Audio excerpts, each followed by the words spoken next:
રબારી સમાજનું મહાસંમેલન યોજાવા જઈ રહ્યું છે. ખાસ કરીને બંધારણને લઈને ચર્ચા કરવામાં આવી રહી છે.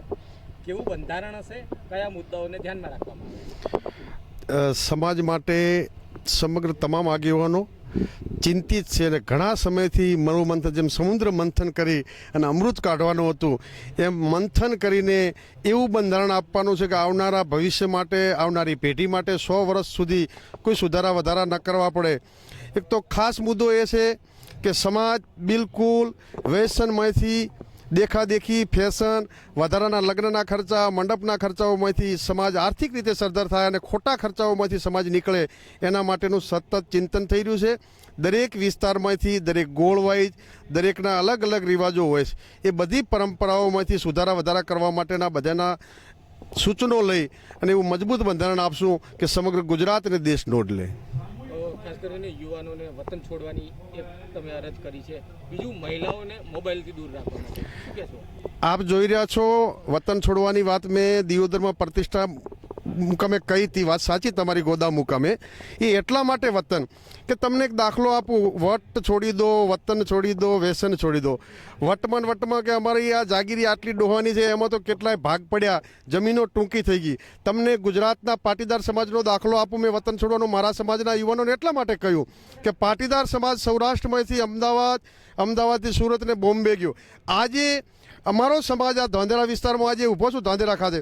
આ વિસ્તારના દીકરા દીકરીઓ બધા ધંધા માટે નવસારી, સુરત, ડાયમંડમાં ગયા. ડાયમંડમાં મંદી આવી તો સ્ટીલના ધંધા કરે તો સમાજ પ્રગતિ ભરજો. ત્યાંથી સમાજ સુખી થઈને સારી ગાડી લઈને અમારા યુવાનો આવે તો સમાજને અમે બધા ખુશ થઈએ. એટલા માટે વતન છોડવાનું. આજે પાટીદાર સમાજ સુરત, બોમ્બેની જગ્યાએ અમેરિકા, આફ્રિકા ડોલર વાપરતા થઈ ગયા. એટલે સમાજના યુવાનોને વતન છોડવાનું એટલા માટે કહ્યું. આ વિસ્તારમાં માત્ર ને માત્ર ખેતી સિવાય ધંધો નથી, કોઈ એવા ઉદ્યોગો નથી કે કંઈ કરી શકાય. જેના માટે વતન છોડવાનું કીધું કે આ વિસ્તાર છોડીને આપ એવી ક્રાંતિ કરો કે જે વિદેશની ધરતી પર હોય કે આ દક્ષિણ ભારતના રાજ્યો જે સમૃદ્ધ એરિયા છે ત્યાં ધંધા રોજગાર માટે વતન છોડવાની વાત કરી હતી.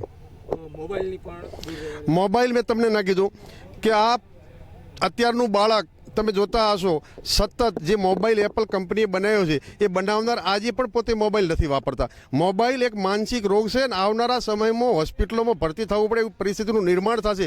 મેં તમને કીધું આજે સમજતું બાળક 4-5 વર્ષનું થાય પહેલાં એને હાલરડા ગાવીને ઘોડિયામાં રમાડતા. જીજાબાઈને જેમ શિવાજીનું હાલરડું યાદ, અત્યારે મોબાઈલ આપી દે તો છોકરું ચૂપ થઈ જાય. એના માનસિક અસર પડે. અને જ્યારે દીકરી ગર્ભાવસ્થામાં હોય ને સતત મોબાઈલમાં, અત્યારે તમે જુઓ છો મોબાઈલમાં સારું તો કંઈ આવતું ન હોય, એ જુએ ને એના ગર્ભના સંસ્કારોથી અસર થાય. પછી ઉડું ઓઢણી ઉડી જાય એવા જ પેદા થાય. અહીંયા રામ વીરવાળો ના હોય કે જેસલ જખરો ન નીપજે, ધરાવીના ધાન ન નીપજે, કુળવીને માઢુને નીપજે, જ્યાં જેહલ જખરો જીપજે એની માં હોથલ પદમણી હોય. એટલે એવા સંતાનો પેદા કરવા માટે મોબાઈલથી દૂર રહેવું પડે.